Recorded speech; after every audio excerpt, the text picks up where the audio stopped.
One in five suffer. Erase the stigma. Brain difference is not a crime. Mental health isn't just your problem. It's our problem. And now, Mental Health Mondays with Marla and Dave. Welcome to Mental Health Mondays with Marla and Dave.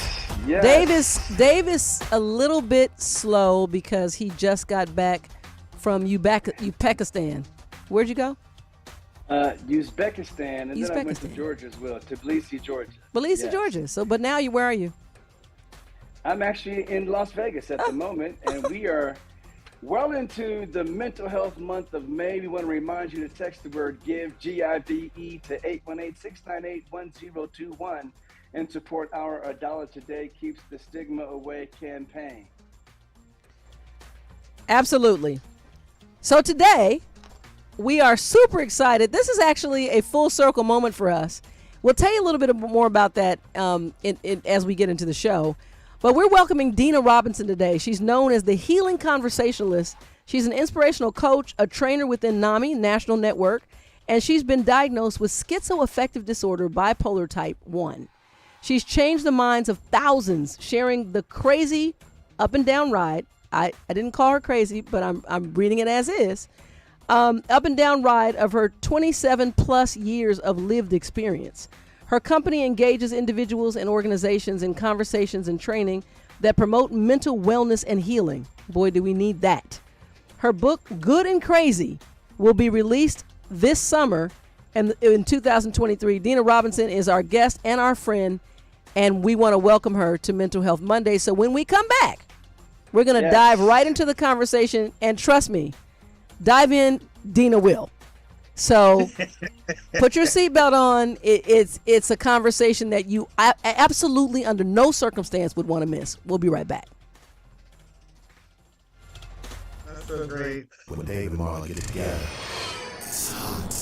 Mental Health Mondays with Marla and Dave and NAMI San Fernando Valley believe it doesn't take much to make life a little better for our neighbors, coworkers, friends, our family members, even our children who suffer with mental illness. When you support our A Dollar Today Keeps the Stigma Away campaign, you are doing your part to erase the stigma surrounding mental illness. For just $1 today, or $1 a day for 1 week, just $7, we can look forward to a future that does not include the unfortunate and uncomfortable stares, bullying, and the subsequent isolation that our loved ones who suffer with brain differences deal with. Text the word GIVE, that's G-I-V-E, to 818-698-1021 to donate. A Dollar Today Keeps the Stigma Away. Brought to you by Mental Health Mondays with Marla and Dave and NAMI San Fernando Valley.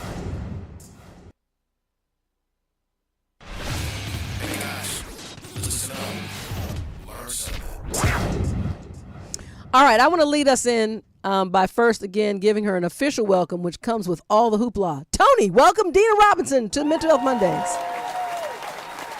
Now let me get into what's very rare, that I can have a personal intro. So I am honored in sincerity.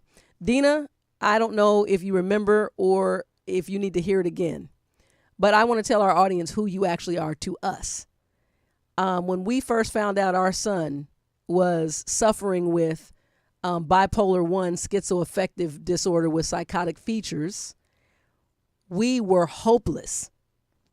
It led us to NAMI, which as God would have it, because it wasn't even the plan for you to be the guest, but it led us to you. And we had no idea when we interviewed you first on the Marla and Dave show, which was our previous entertainment show, that you shared that in common with our son. And better, I was in awe. When you said that during the show, I said, wait, what? Because I didn't think that there was hope for any type of functional, balanced resolution or process to what he was going through. And you came in like gangbusters, but we appreciate your candor. And I'm going to turn it over to you today because it is not an accident that life has led you here with so much of this experience and so much to offer that you have poured yourself into what we're going to hear about on the show. Deanna, Take it away. Oh, we can't hear you. We can't hear you. You're on mute. You're on mute. You're on mute. Oh no, I hear her just fine. I can't. Dina, I will. Okay, will ask I'm you sorry. a Keep question. going. I will ask you a question. As Okay. Marla says, take it away. But let me give you some perspective on how you take it away. Take us Okay. all the way back to where your journey with mental illness actually began. Okay. Marla, can you hear me? I can. Awesome. In 1997, I had my first psychotic break.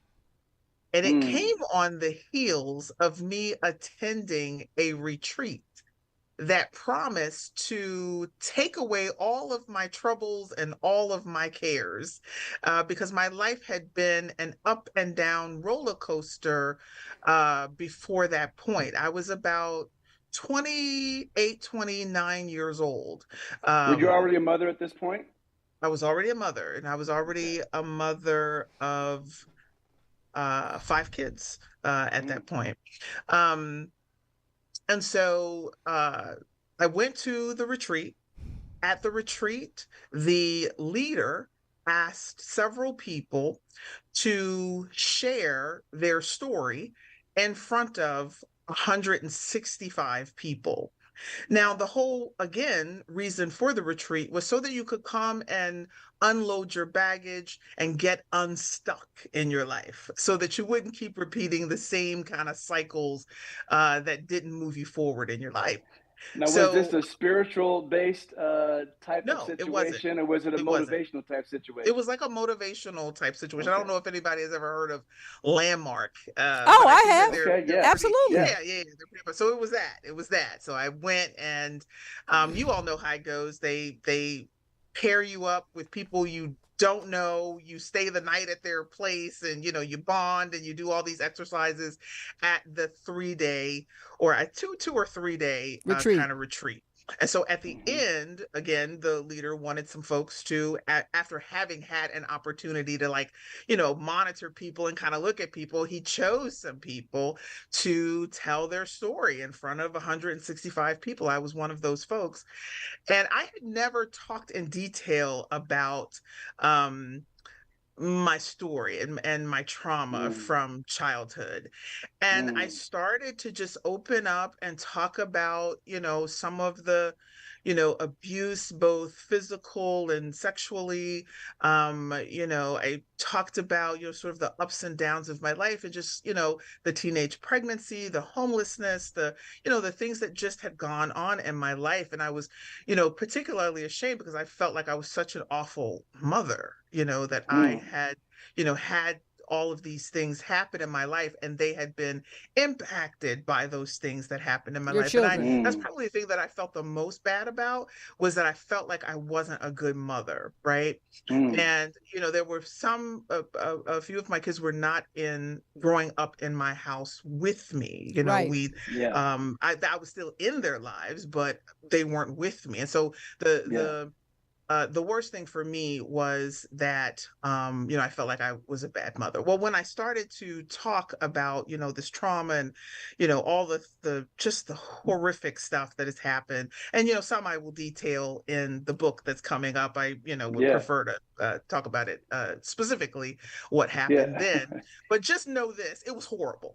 No human, no child should have to go through the things that I endured as a young person and as a young adult, quite frankly. So that was your was that your first fracturing point? So you fractured at that?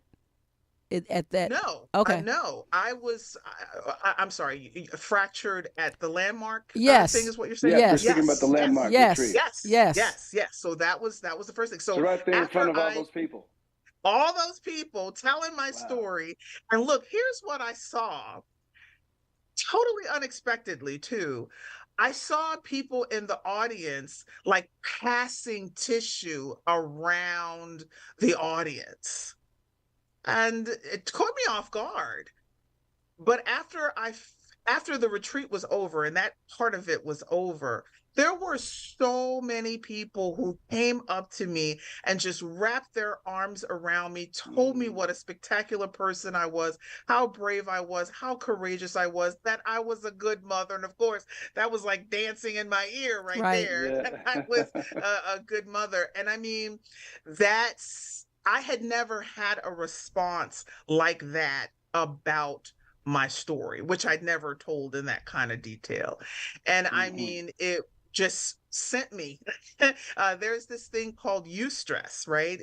EU stress, right? And that's the good kind of stress. And that's the stress that I'm most vulnerable to. Oh, wow. I'm fragile. I've never heard that I before. guess those are feelings of grandiosity, I guess. Yeah, they're just really high tones. Euphoric, absolutely. And so what happened after that was my boyfriend at the time came to pick me up from Virginia. I lived in Maryland at the time. It was probably about an hour and a half ride, and he came to pick me up.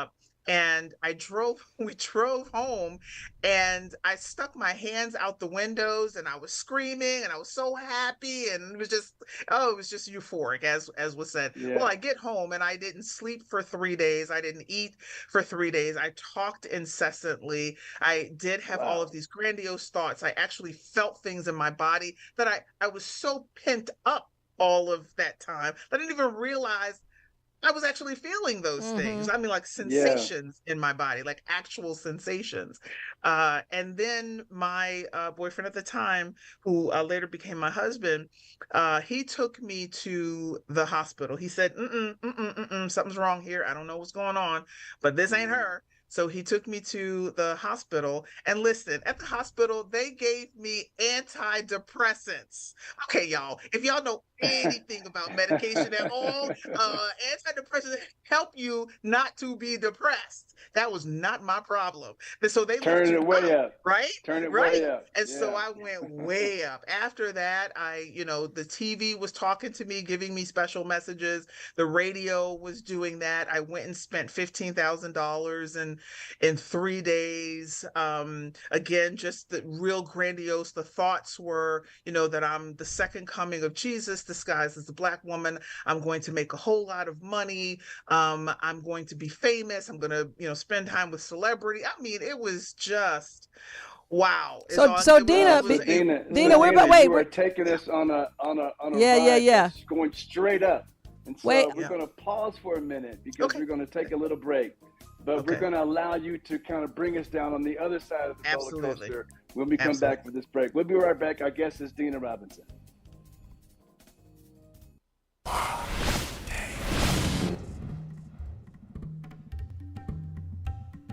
Dave? With all the progress that has been made in the field of mental health, unfortunately, there is still a great deal of stigma surrounding mental health. Many times we don't talk about how we feel and try to suppress our negative thoughts and emotions. But this only leads to ineffective and even harmful ways of coping, such as turning to alcohol or drugs, emotional eating, or other unhealthy ways of dealing with symptoms, according to Dr. Judy Ho, PhD.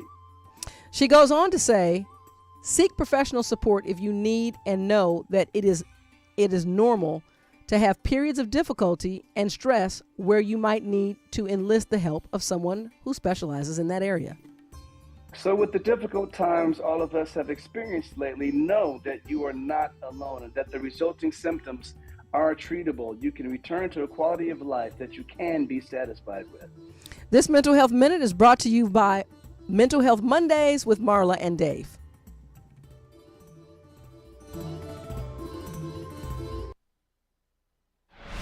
David is a thinker. I never do anything without thinking about it first. Marla is a feeler. I basically live my personality on my scene. But when Marla and David get together, it's like a match dancing with a firecracker.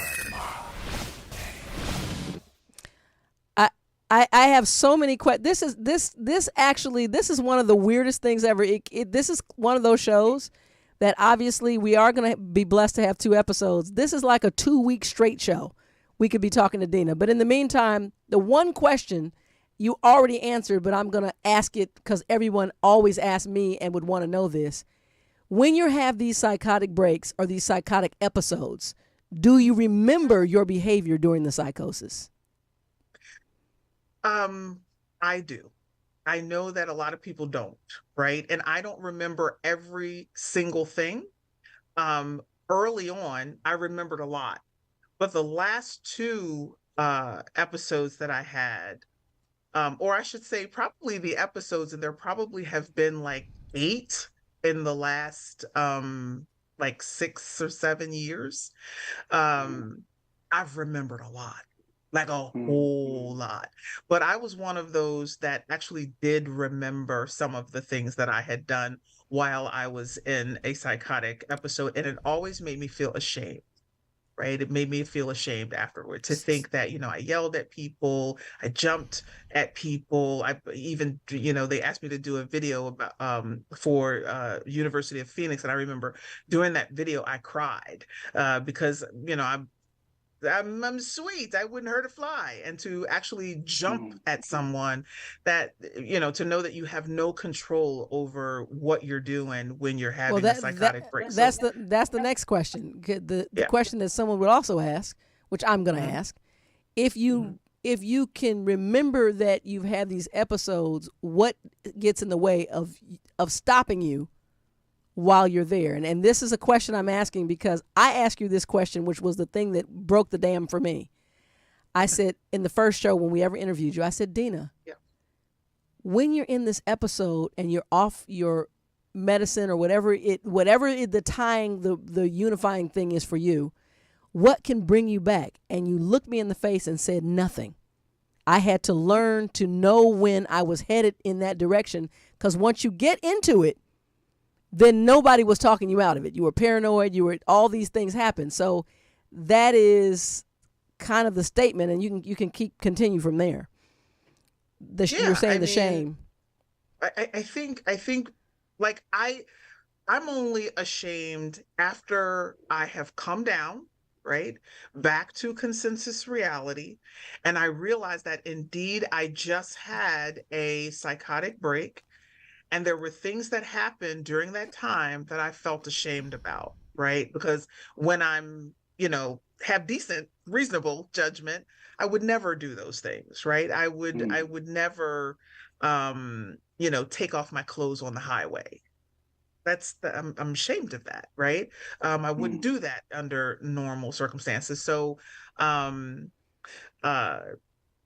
I lost my thought. Help me out, it's all good. We were just talking about the effect of the psychosis, and we were talking about when you were saying I asked you the question about how can you stop yourself if you know it's happening when you're in it. What keeps you from saying okay, no? And you were there's nothing you can do.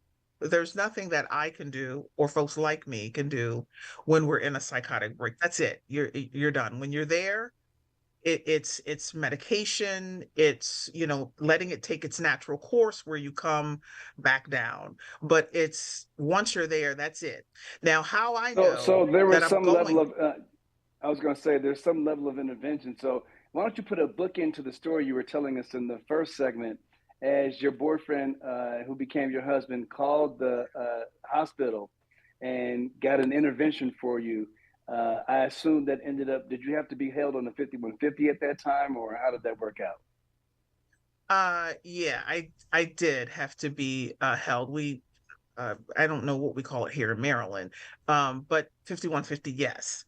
Yes. But I told you they sent me home with antidepressants, right, which didn't help. So I stayed in that very high delusional state for about a month, and a lot of damage was done in a month. So I'm gonna, and how it came down was they did pick me up off of the highway because I was taking off my clothes. I was, dancing and singing and crying and just doing a whole bunch of different stuff. And I stayed in the hospital at that time. So the police and the ambulance came out, they got me off of the highway, and I stayed in the hospital for about 3 weeks. During that time in the hospital, I recognized that something may be wrong with me. that I made, but I wasn't buying it. And so for 7 years, I was on and off medication, compliant, non-compliant, in and out of the hospital for 7 years until I had another psychotic break that scared the good Jesus out of me. So I actually took myself to the hospital, something that never happened. It was always somebody taking me to the hospital, but I took myself this time. And I was 5150. I thought that they were just going to give me some medicine and I could go home and, things would be okay. But it was like, nope, you're hearing voices. You got to stay here. And so I recognized, because I was working a high-powered job, let's just say high-powered job. There was a lot of numbers involved too, right?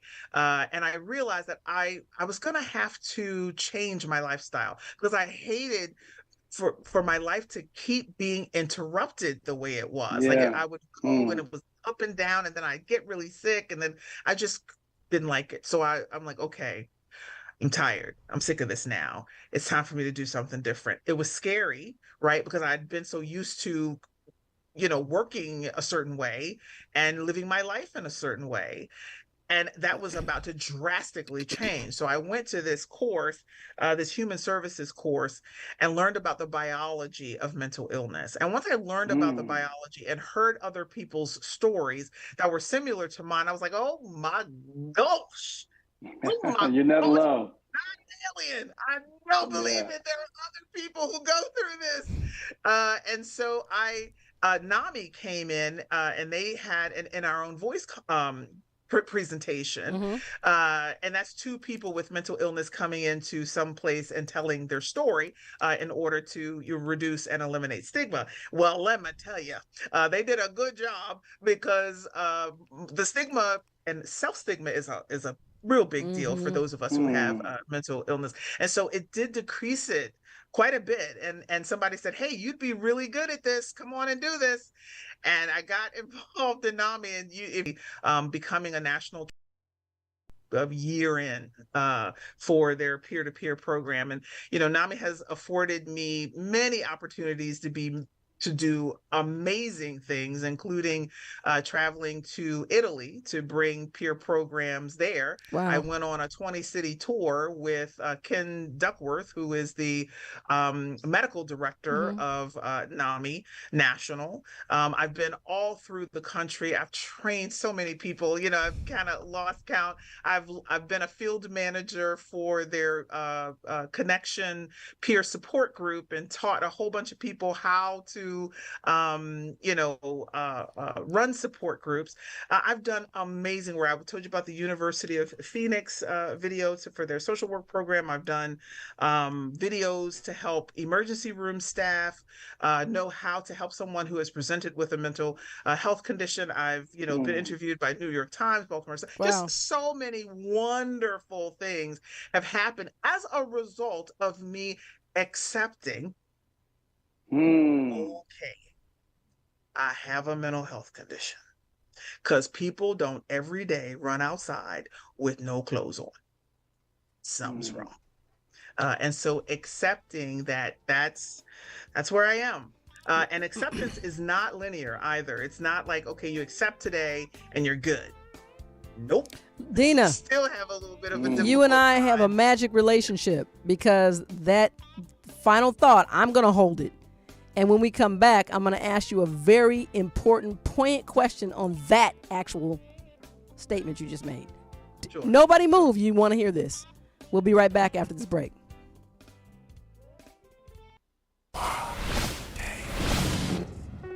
You dance. European boy, go. Okay, good. That's good. That's good. Drop it like it's hot. You're in Vegas. Drop it like it's hot. There you go. Oh. Trust me, underneath here, I'm dropping. Dropping it like it's hot. Okay. So I was just trying to give you some of the instructions that women have heard. Never mind. Okay, let's get to the poll question. Last week we asked, what percentage of U.S. adults suffer from anxiety disorders? A, 19%, B, 27%, and C, 34%. I wish I could say for sure what our guest answered.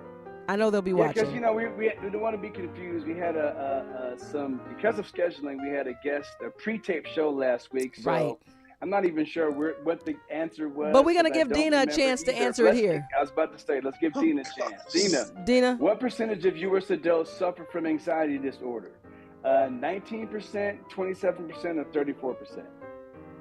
Okay, so I'm going to answer this post-COVID.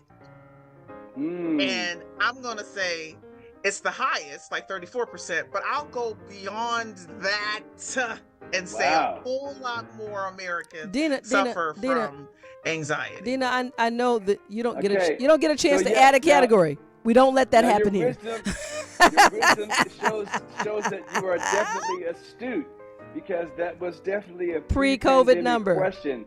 And so the question for next week says, in 2019, before the pandemic, you know, the number was roughly around 11% diagnosed with actual anxiety. Depressive disorder. 1 year into the pandemic, that number grew to what percentage? 25%, 32%, or 40%?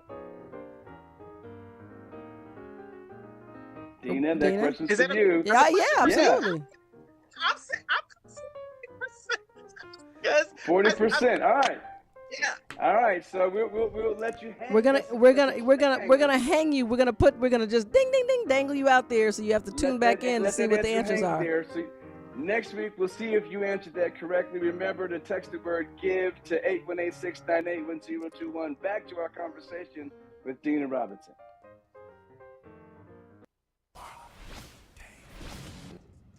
All right, this is the doozy, and I'm sure we're not going to be able to finish this, but I'm glad we have 2 episodes. But as we close this episode, the question and the statement now, with so much mental meltdown display,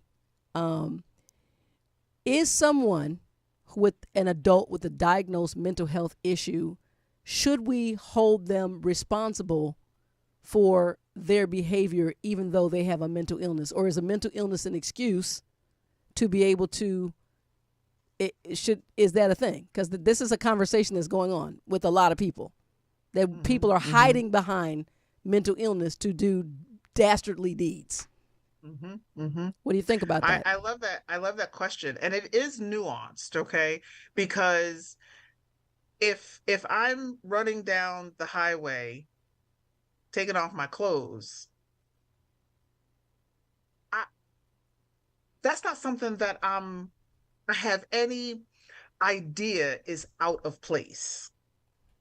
Right? In your alternate reality, that's not a problem. Right. I'm doing exactly and precisely what I'm supposed to be doing. It's everybody else that's crazy. Okay? Pardon That's me. you again. Thank you. Now, right, I do have the ability to reason and judge what is good behavior, what is acceptable behavior, and what is not. And it is unfortunate that so many people will use mental illness as an excuse to do absolutely nothing with their lives, just kind of resign themselves to, well, I have a mental health condition, so, there you have it, and just won't do anything. Because we have a mental health condition doesn't mean that we can't do things with our lives, right? We just have to do it a little differently than other people. But if we're resourceful, we can certainly find a way. And so many of us, it is just the truth and a fact, and you can look it up. Folks who have a mental health condition, many of them have above average intelligence than the normal population. So it's not like we can't reason to figure out some other stuff, right? That we can do and be a contributing member to society. Secondly, it is unfortunate that so many are using their mental health condition to just behave badly. Can I say it like that? You can they say just it. want to behave badly. See, I like to meet people like that. You know what I'm saying? Because I will call them out real quick. Right? Real quick, because we can't hide behind, I don't care who you are or what malady you have. Say, that you're going through a bout of chemo treatment. That doesn't mean that you get to treat everybody like crap. Or you may have to actually throw up from the treatment, but it doesn't give you permission to come throw up on my desk. That's a good way to look at that. You can still control what has to happen in the event that you have to express this. But I guess the nuance that Deanna is explaining, though, is you can control it up to a point. Once it crests that critical point where she's no longer in control, and now she doesn't have the ability to discern what good behavior and bad behavior is, that's when we have to say, okay, Yes. that's when we can start cutting some slack. Because this Yes. person is actually has become episodic, and Right. at that point they are not in full control of their discernment. That's what it sounds like. So, and you're right. And so I have had the pleasure of going to visit families who have loved ones who have a psychotic feature to their illness. And I have had the opportunity to be with my peers when they are psychotic. Well, And Deanna, you know what? Right there is a perfect place for us to put a pin in the conversation, and we'll pick it up next week, because now you're turning the corner into you being known as the Healing Conversationalist. And before we Beautiful. go, you got to tell Beautiful. everybody who Beautiful. may not, you'd be silly not to catch the next episode. But if you choose to be silly, here's where you can find Deanna. Go. I have a group coaching session on Tuesdays at 9:00 Eastern time, so that I can give my folks in Cali some time to get there too. But if you're interested in doing that, or you just want to contact me, you can certainly contact me at Deanna, Deanna, at thehealingconvo.com, and I'll give you whatever information you need, let you know my services and all that good stuff. So hope to hear from you. All right. Thank you for- so much, Deanna. thanks, And Marlon we'll Dave, pick for this having me. conversation up. We'll see you guys next week for episode 2 with Deanna Robinson. Thanks for having me. Bye-bye.